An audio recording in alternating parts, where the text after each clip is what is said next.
Hey, what's up? It's Jim, and today I'm going to talk about Star Wars Episode 2, Attack of the Clones, from 2002.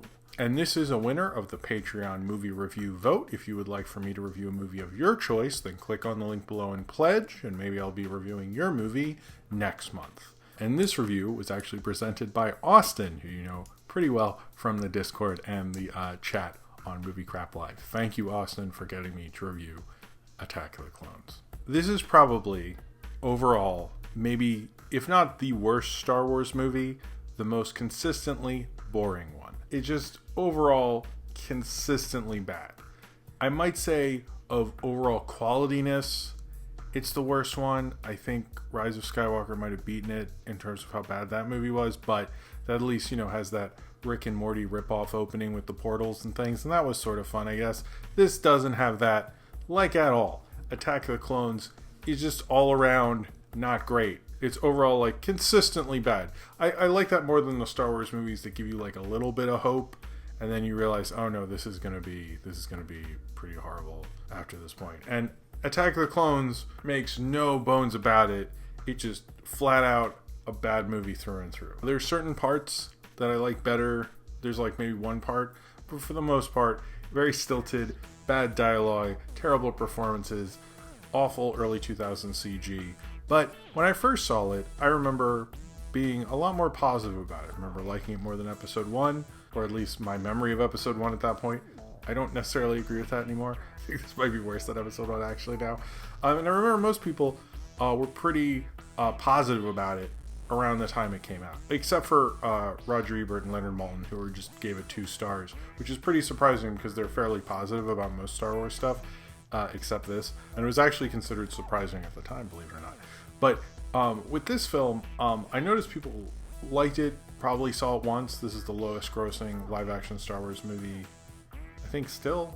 I don't know about Solo, but it's pretty low in terms of at least the episodes. But it's also that 2002 was very different from 1999. Not just the post 9/11 thing, but also the idea of franchise wasn't as overtaking in Hollywood in 1999 as it was in 2002. In 2002, this was the same summer as Spider-Man. We get Lord of the Rings: The Two Towers later, as well as the second Harry Potter movie, which probably is like, I don't really want to rank which one of these is better than the other. Actually, I think Chamber of Secrets is better, but that's still like maybe the worst Harry Potter. But still, like, you're getting these 3 other big franchises that are eating up much more of the pop culture landscape, or being much more talked about. And then you have basically a pretty bad Star Wars movie that everyone sort of watched. It didn't really excite pop culture very much.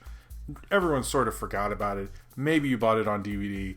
And I noticed most people didn't flat out say it was really bad. Phantom Menace also sort of had that, but because that movie was such a bigger deal, it actually was like quicker than Attack of the Clones. Everyone didn't think it was as good as the original films, but I think when we revisited Attack of the Clones, because when you first see a Star Wars movie, there's the hype, there's the fun of seeing it with your friends, there's like seeing these things on the big screen. I almost find it a little overwhelming. Like, you don't want to really review a Star Wars movie then, because the critical reception of a Star Wars movie is actually going to be made later. It's on home video, except for Rise of Skywalker. We all just said fuck that pretty quickly. Nobody liked Empire when it came out. Now everyone thinks it's one of the greatest things ever. Attack of the Clones has really too many things going on. It's one of the longest Star Wars films. The longest is actually Last Jedi. This is the longest of the prequel trilogy, actually. Second longest overall. What basically this film is supposed to be about is the kind of rise and the beginning of the Clone Wars, the hooking up of Padme and Anakin.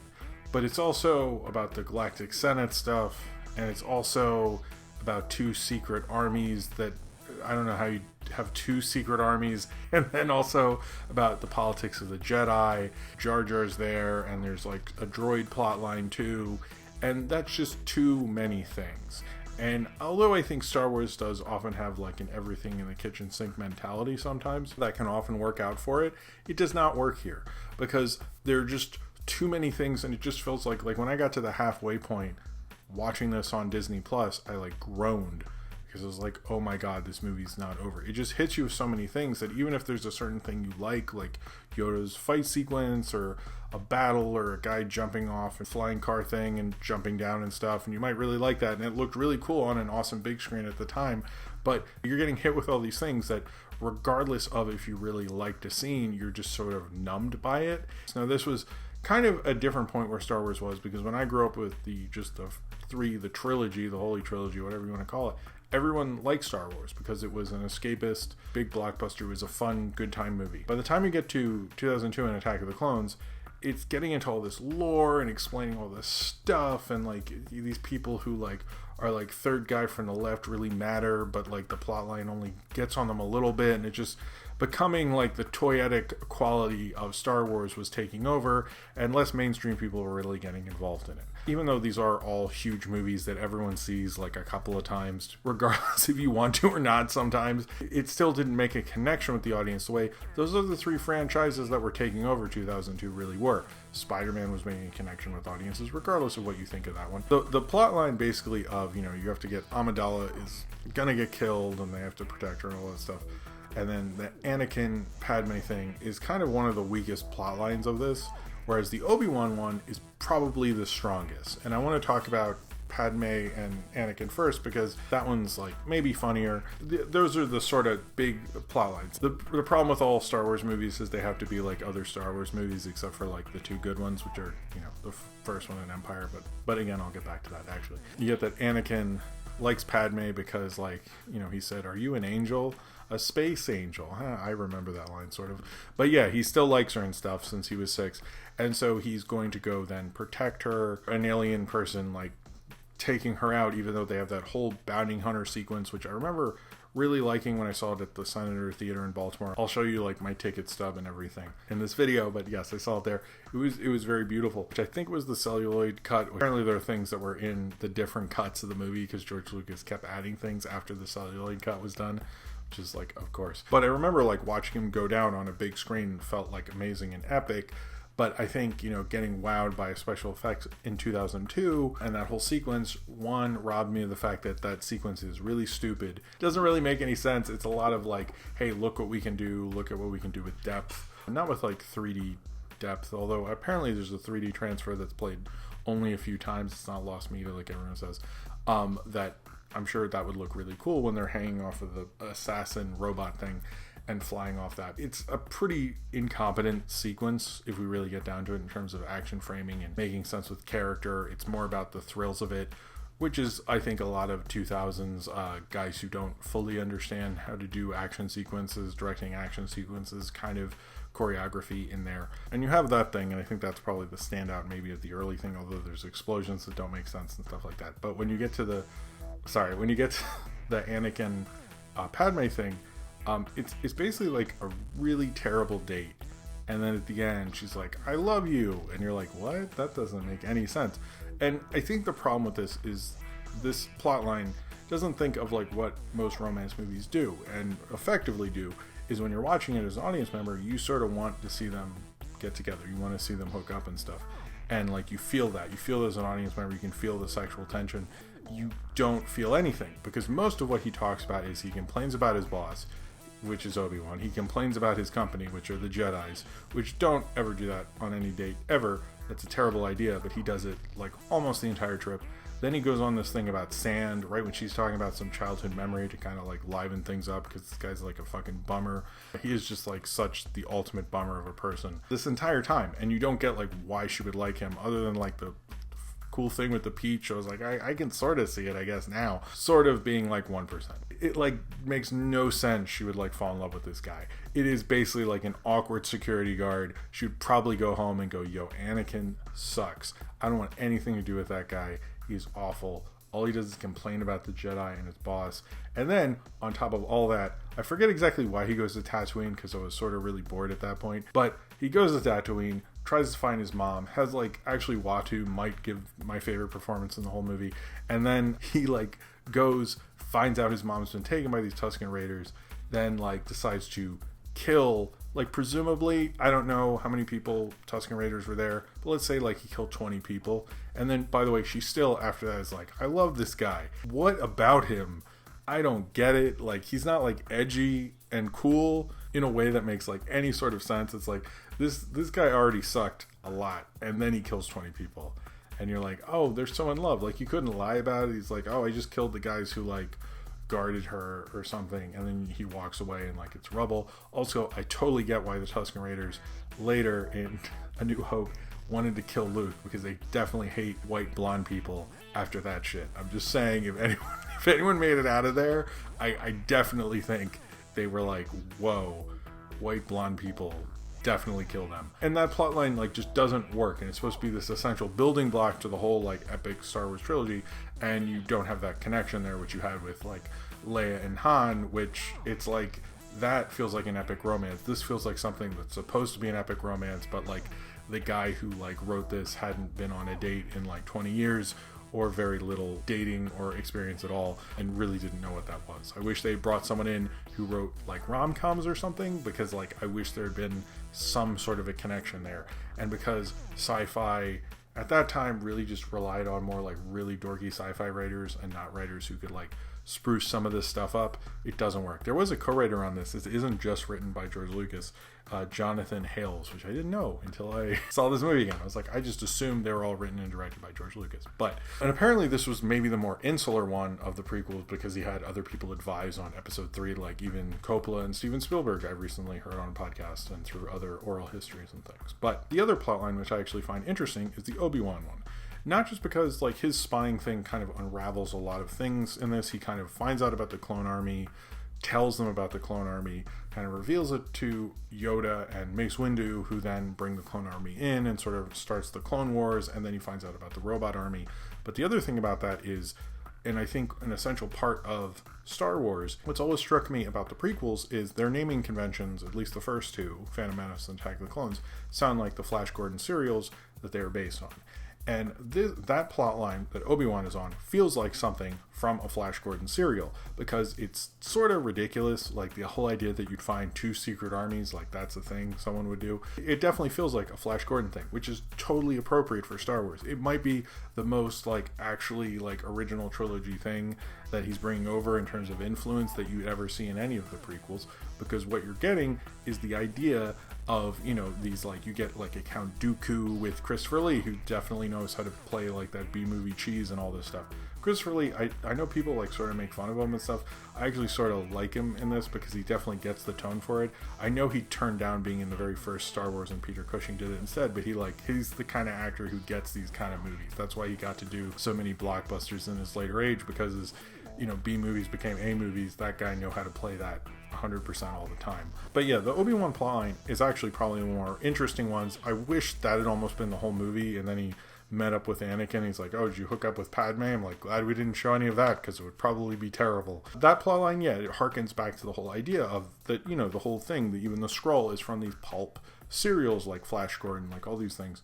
And I think one of the things that actually works about this, and I sort of get why people think this film works a little bit, it sort of harkens back more to those serials than the other ones did. And I think that's a problem with Star Wars.